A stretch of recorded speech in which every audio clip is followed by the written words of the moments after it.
take a walk backwards down the number line with me, if you will. 14 years ago at this time, I started laboring with my firstborn child, Ezra Solomon.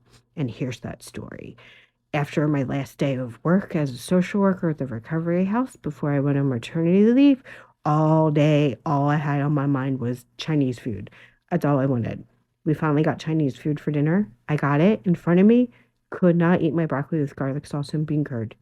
I was nauseous. I felt sick. I had no appetite. I was confused. I was pissed. I was bummed out. I'm like, what the fuck? So I went to bed. Woke up around 9 o'clock with contractions.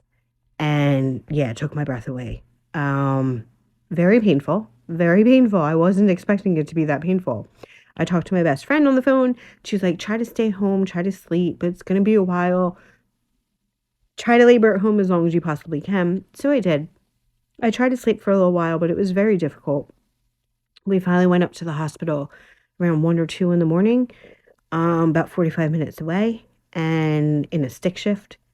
Yeah, not ideal when you're laboring, driving in a stick shift. No, uh-uh. We get up to the hospital, and it wasn't my doctor because he was on vacation.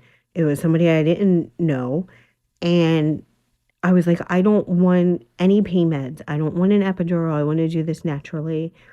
I had a very, very detailed birth plan. And then they examined me and they were like, hey, you're not dilated. So it's going to be, a while. And I was like, I want to change my answer.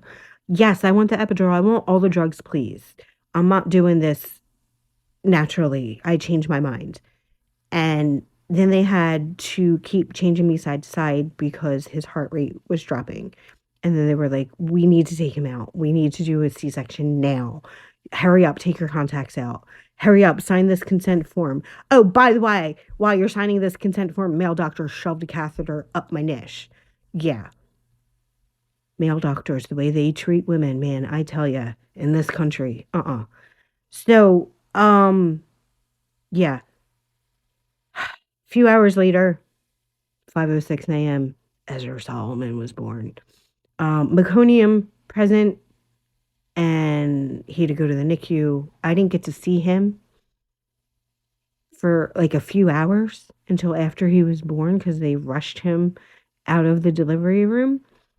When I went to see him in the nursery in the NICU, the nurse was like, "Oh, there's your baby," and I'm like, "Can you give him to me?" She's like, "Oh, you want to hold your baby?" Yeah. So happy almost birthday, Ezra.